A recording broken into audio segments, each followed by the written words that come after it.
Good morning साथियों, कैसे हैं? I hope that you all are fine and enjoying the time. So you are most welcome at Dream Touch Academy. This is Kuldeep and you are watching me at Dream Touch Academy. So आज हम verbs के बारे में बात करेंगे. Verbs का एक separate chapter हमने लिया. उसी चैप्टर को आज हम आगे बढ़ाने वाले हैं और उसमें हम देखेंगे कुछ इस तरह से. So let's go to school and back to school again. Stative verbs, तो ये क्या होती है, किस तरीके से इनका यूज होता है, हम समझने की कोशिश करेंगे. ग्रामर सेगमेंट में हमने लिया है वर्ब्स और वर्ब्स में हमने लिया है स्टेटिव वर्ब्स. तो आप सभी का एक बार फिर से स्वागत है स्टेटिव वर्ब्स के टॉपिक में. तो सवाल यहाँ आता है, do you know how to use stative verbs? For example, think, love, smell and have. तो इनको यूज कैसे करते हैं? यूज करने के लिए हम देखते हैं एक छोटा सा example. Look at these examples to see how stative verbs are used. इस एग्जाम्पल को देखिए और पता लगाइए कि वर्ब स्टेटिव कैसे यूज की जाती है. अब ये होती क्या है, इनके बारे में भी हम जानकारी लेंगे, पर थोड़ा सा एक बार देखिए जरूर. I think that's a good idea. दूसरा सेंटेंस हमें दिखाई दे रहा है, आई लव दिस सॉन्ग. तीसरा सेंटेंस हमारे पास आया है, दैट कॉफी स्मेल्स गुड. और फोर्थ जो हमारे पास है, do you have a pen. ऐसे करके हमारे पास 4 सेंटेंस है. तो इनको समझने की कोशिश करें. यदि समझ में नहीं आता है तो थोड़ा सा हम आगे चलते हैं और इस टेस्ट को देने की कोशिश करते हैं. चलिए, हमारे पास पहला क्वेश्चन है, that can't be right. I blank space you.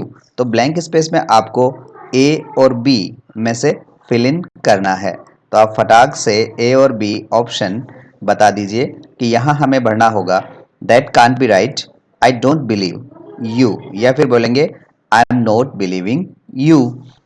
Up to you, आप पे है. आपका टाइम शुरू होता है नाउ. वेरी गुड, आपने कमेंट किया, इसके लिए शुक्रिया.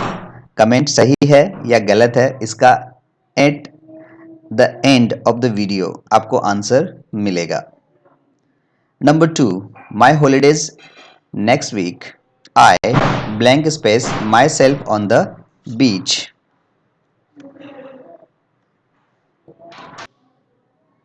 तो इसमें भी आपको देखना है कि कौन सा ऑप्शन सही है. My holiday is next week. I imagine myself on the beach right now. और बी ऑप्शन है, I am imagining myself on the beach right now. यदि आपने कभी बोला हो और सुना हो तो हो सके आपको ये ध्यान में आए. फोर्थ ऑप्शन हम देख रहे हैं, she is not answering her phone with her. तो यहाँ ब्लैंक स्पेस आपको दिखाई दे रहा होगा. Highlighter, highlighter, arrow, pen, eraser.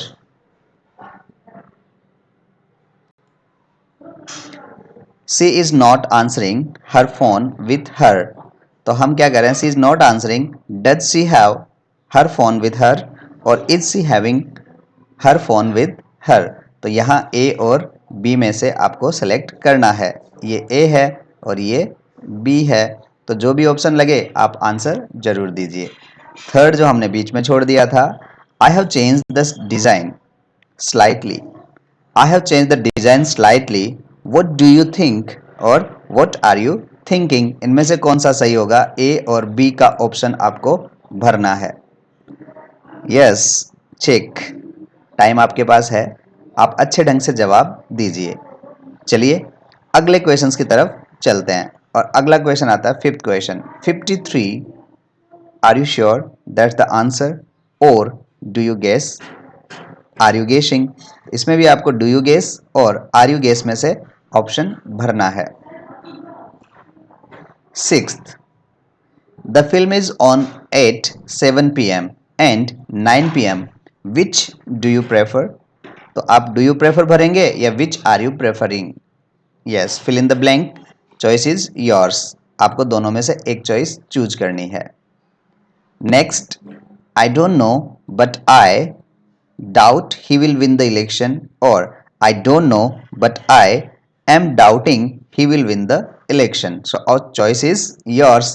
कौन सी चॉइस आपकी है? आपको चॉइस चूज करनी है, ए और B. Seventh one is, where is granddad? Oh, he smells the flower in the garden. या फिर oh, he is smelling the flowers in the garden. So choice is yours, A और B. दोनों में से आपको choice choose करनी है. Yes, you are watching Dream Touch Academy. Well, so these are 5 sentences, 8 sentences.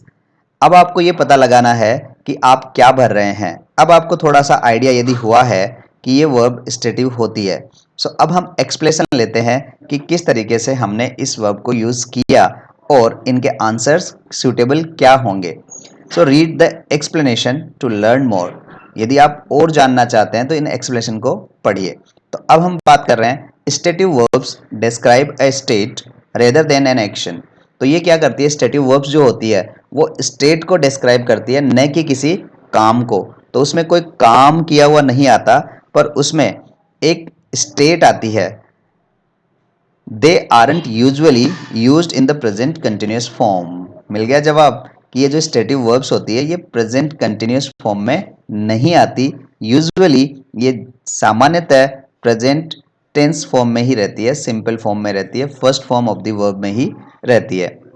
Let's see some examples. I don't know the answer.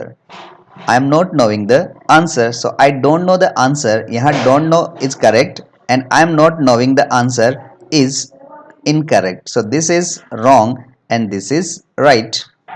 Well, so now guess. आपको पता लग गया होगा कि पहले वाले जवाब में क्या आना था.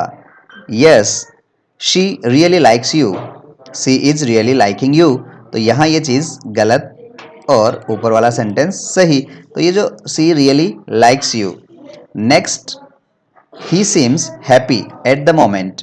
ही seeming happy at the moment. तो आपको ये वाला सही करना है, करेक्ट करना है, और इसको रॉन्ग करना है. तो अब मैं समझ रहा हूँ कि स्टेटिव वर्ब्स आपको समझ में आ गई होगी. तो स्टेटिव वर्ब्स क्या होती है? एक स्टेट को दर्शाती है कि परमानेंट एक्शन है, न कि अभी टेम्पररी चल रहा है. और कुछ एग्जाम्पल से हम समझने की कोशिश करते हैं. तो अब होता है stative verbs often relate to. किन किन चीजों को रिलेट करती है? Number 1, thoughts and opinions. तो हमारे पास कई बार थॉट्स होते हैं और ओपिनियंस होते हैं. सबसे पहले हम बात कर रहे हैं एग्री. एग्री का मतलब सहमत होना. बिलीव विश्वास करना. डाउट शक या संदेह करना. गेस अनुमान लगाना. यदि आप अनुमान लगाते हैं तो आप गेस करते हैं. Yes, guess. इमेजिन कल्पना करना. नो जानना. मीन मतलब होना. रिकग्नाइज, रिकग्नाइज का मतलब पहचानना. रिमेंबर याद करना. सस्पेक्ट संदेह करना, that is again doubt. Think सोचना. अंडरस्टैंड. तो जो थॉट्स होते हैं और ओपिनियंस होते हैं वो ज़्यादातर स्टेटिव होते हैं. उनको हम आईएनजी फॉर्म में यूज़ नहीं करते. तो इसलिए हम क्या यूज कर रहे हैं? Stative verbs. दूसरा जो हमारे पास होता है वो होती है feelings. Dislike, hate, like, love, prefer, want, wish.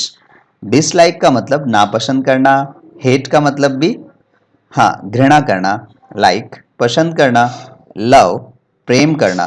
Prefer दो में से एक को वरीयता देना. वांट चाहना. विश इच्छा करना. तो ये हमारे पास हैं फीलिंग्स एंड इमोशंस. ये वर्ब्स भी ज़्यादातर यूजुअली प्रेजेंट सिंपल में ही रहते हैं. Third one, appear, be, feel, hear, look, see, seem, smell, taste. So तीसरा ऑप्शन हम देख रहे थे अपीयर. अपीयर का मतलब होता है प्रकट होना. बी मीन्स होना. फील महसूस करना या महसूस होना. हियर, हियर मीन्स होता है सुनना. लुक मीन्स दिखना और देखना. तो यहाँ सेंस ऑफ परसेप्शन, क्या आप किसी चीज को परसेप्ट कैसे कर सकते हैं, आप इनका आभास कैसे कर सकते हैं, इनको हम ज्ञानेंद्रियाएं भी कहते हैं. सी देखना. सीम मालूम होना. स्मेल सूंघना. अब ये अच्छा भी हो सकता है बुरा भी हो सकता है. टेस्ट मीन्स स्वाद लेना। तो ये थे हमारे पास। अब नेक्स्ट चलते हैं fourth one, position and measurement. कि आपके कोई चीज अधिकार में है उनको हम बोलते हैं पोजीशन, मेजरमेंट नाप तोल कर लेना। तो सबसे पहले आ रहा है बिलोंग। बिलोंग का मतलब होता है जिस चीज को हम अपने से रिश्ता रखते हैं कि ये चीज मेरे से बिलोंग करती है। हैव, मेरे अधिकार में कोई चीज है। मेजर मीन्स मापना। ओन, ओन का मतलब होना। पजेज, पजेज का मतलब भी अधिकार में होना। और वे का मतलब वजन होना।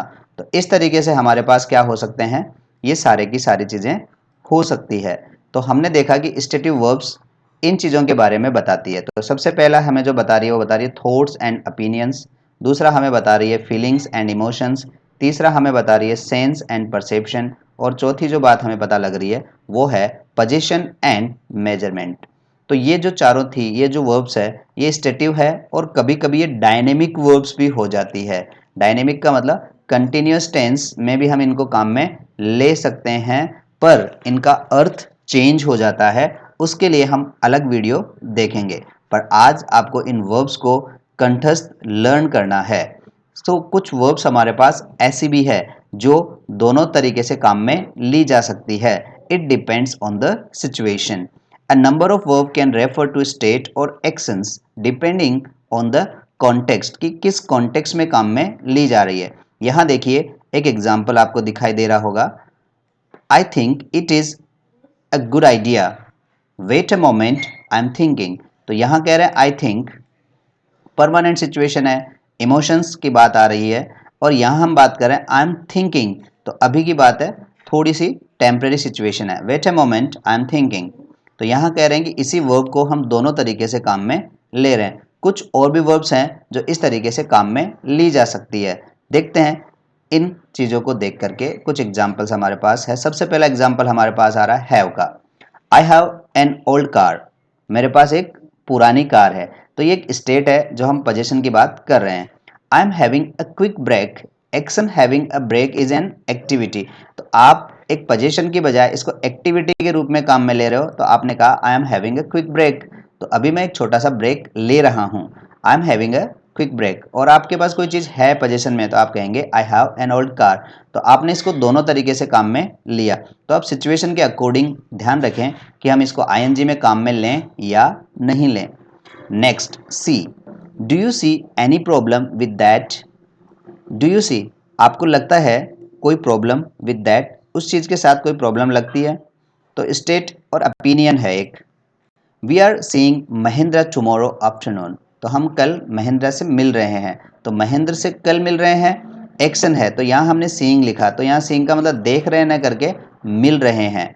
तो do you see any problems with that, आपको उसके साथ कोई प्रॉब्लम लगती है। तो यहाँ प्रतीत होना होता है और यहाँ क्या लग रहा है, मिलना हो रहा है। तो इस मीनिंग में हम ध्यान रखेंगे। टेस्ट, जब हम टेस्ट की बात करते हैं, स्वाद की बात कर रहे हैं, दिस कॉफ़ी टेस्ट डेलिशियस, ये एक स्टेट है। Our perception of the coffee, coffee के बारे में हमारा परसेप्शन है कि ये कॉफ़ी डेलिशियस टेस्ट देती है। Look the chef is testing the soup, अभी क्या कर रहा है, अभी की बात है, जो ये परमानेंट एक्टिविटी नहीं है, टेम्परेरी एक्टिविटी है। तो इस जगह हम टेस्टिंग भी कह सकते हैं। Number third B, he is so interesting, वह बड़ा ही इंटरेस्टिंग है। State, his permanent quality, he is so interesting. दूसरी बात हम बात कर रहे हैं, he is being very helpful. तो इज हमने यहाँ काम में लिया, बी को इज के रूप में काम में लिया, तो हमने एक स्टेट बता दिया। और इसी तरीके से हम उसको एक्शन के रूप में काम में ले रहे हैं, तो हमने इसको बीइंग कर दिया। तो ही इज बीइंग वेरी हेल्पफुल, यहाँ एक्शन है, टेम्पररी एक्शन है। तो हम बी को भी काम में ले सकते हैं, हैव को भी काम में ले सकते हैं, और इसी तरीके से हम टेस्ट को भी काम में ले सकते हैं। तो आप जब भी इन चीज़ों को काम में लें तो इस तरीके से काम में लें और इनके मीनिंग का ध्यान रखें। वेल, कुछ और एग्जाम्पल देखते हैं। अब आपको आंसर्स देने हैं, तो मुझे लग रहा है अब आपको समझ में आने लगा है। Are you making bread, it smells amazing. तो आपका आंसर क्या होगा, स्मेल्स। Very good. तो इसका मतलब अब आपको समझ में आया कि हम यहाँ क्या यूज़ करना चाह रहे थे। ऐसे ही आप कह रहे हैं I imagine they will be here quite soon, ठीक है, तो वो जल्दी ही यहाँ आएंगे, मैं ऐसा इमेजिन कर रहा हूं। यदि आप कर रहे हैं तो क्या कहेंगे? आई एम इमेजिनिंग, यस, या फिर imagine. Yes, imagine is the better option. I am sorry, I don't understand. क्या करेंगे? मुझे खेद है, मैं नहीं समझता।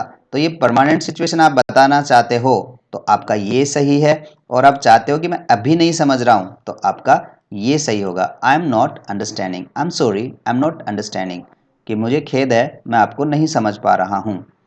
Well, we coffee with Javier later today, so we have coffee. क्या करेंगे? और we are having, yes, we are having. एक छोटी सी सिचुएशन है, यहां परमानेंट सिचुएशन नहीं है। नेक्स्ट एग्जाम्पल में देखते हैं। Same things, it is a good idea and Ben agrees. Well, वो सोचता है और वो उस पर एग्री करता है। I feel this avocado to see if it is ready to eat. So I feel this, या फिर I am feeling, yes, I am feeling this avocado. Do you know what I mean? जानते हो मेरा कहने का मतलब क्या है? तो यहां सही ये होगा। और see the dentist at 4 PM today. So she sees, या फिर she is seeing, yes, she is seeing the dentist at 4 PM today. So यहाँ हम स्टेटिव वर्ब्स को सही तरीके से यूज करना सीख चुके हैं। इसी तरीके से बहुत सारी वर्ब्स और हो सकती है जो परसेप्शन को बताती है, स्टैटिक वर्ब्स हो सकती है। Well, so visit us on DTA Shikar, call us on 9887195761, or you can mail us on dreamtouchacademy@gmail.com.